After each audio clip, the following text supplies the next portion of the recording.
Pemirsa, pemberantasan terhadap mafia ilegal di Indonesia khususnya yang berkaitan dengan industri minyak sawit atau CPO sepertinya masih memerlukan keseriusan lebih. Meskipun banyak gudang yang diduga beroperasi secara ilegal, banyak dari mereka tampaknya masih bebas menjalankan aktivitas mereka tanpa adanya tindakan berarti dari aparat penegak hukum. Inilah gudangnya, Leh. Ini gudangnya, Leh. Tengoklah ini ya. Ini gudangnya.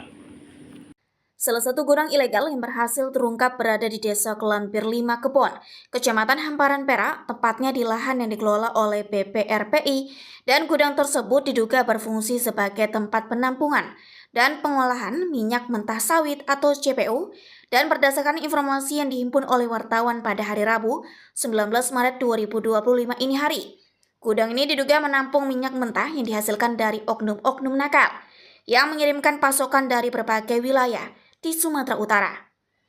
Masyarakat sekitar mengungkapkan bahwa gudang ini memang digunakan untuk pengolahan minyak mentah sawit. Salah satu warga yang tidak mau disebutkan namanya menyatakan bahwa setiap harinya warga selalu mencium bau minyak sawit yang berasal dari area tersebut. Namun ketika tim wartawan mencoba menggali lebih dalam, banyak warga yang tidak mengetahui siapa pemilik atau pengelola dari gudang ini. Investigasi lebih lanjut dilakukan oleh tim wartawan yang melakukan pemantauan di lokasi gudang. Mereka mendapati sebuah truk tangki sedang terparkir di area gudang, yang diduga sedang melakukan transaksi pengiriman minyak dengan pihak pengelola gudang. Saat tim wartawan mencoba konfirmasi dengan mengetok pintu pagar para pekerja di dalam gudang seolah-olah sengaja tidak menggubris, tim wartawan kemudian memutuskan untuk meninggalkan lokasi dan berusaha bertanya kepada beberapa warga yang tinggal di sekitar gudang tersebut. Di belakang gudang yang berada di antara pemukiman warga terlihat deretan baby tank yang diduga digunakan untuk menampung minyak mentah ilegal yang dikirim dari berbagai wilayah. Kondisi lingkungan sekitar juga memperlihatkan dampak serius dari aktivitas pengolahan minyak ini dengan saluran air warga yang mengeluarkan bau tak sedap dan air berwarna hitam. Diduga merupakan limbah buangan dari proses pengolahan minyak mentah. Limbah minyak sawit yang dihasilkan oleh gudang ini sangat beresiko terhadap pencemaran lingkungan. Pencemaran air dan udara menjadi masalah utama karena mengganggu kualitas air, merusak ekosistem perairan, serta merusak tanah.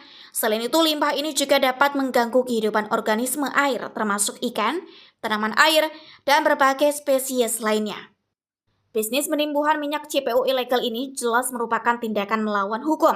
Sesuai dengan Undang-Undang Nomor 1 Tahun 1953 tentang penetapan Undang-Undang Darurat tentang penimbunan barang serta Undang-Undang Nomor 22 Tahun 2001 tentang migas, mereka yang terlibat dalam penyimpanan minyak tanpa izin yang jelas dapat dihukum dengan pidana penjara minimal 6 tahun. Selain itu, Pasal 53 Undang-Undang Nomor 22 Tahun 2001 juga mengatur bahwa setiap orang yang kedapatan melakukan penyimpanan minyak tanpa izin usaha yang sah dapat dipidana dengan hukuman penjara hingga 3 tahun dan denda maksimal 30 miliar rupiah. Rajali BITV melaporkan dari Medan, Sumatera Utara. Pemirsa, jangan lupa ikuti terus berita menarik dan terupdate lainnya dengan cara like and share di seluruh akun BITV. Saya Putri Purwitasari pamit undur diri dari hadapan Anda. Terima kasih dan sampai jumpa.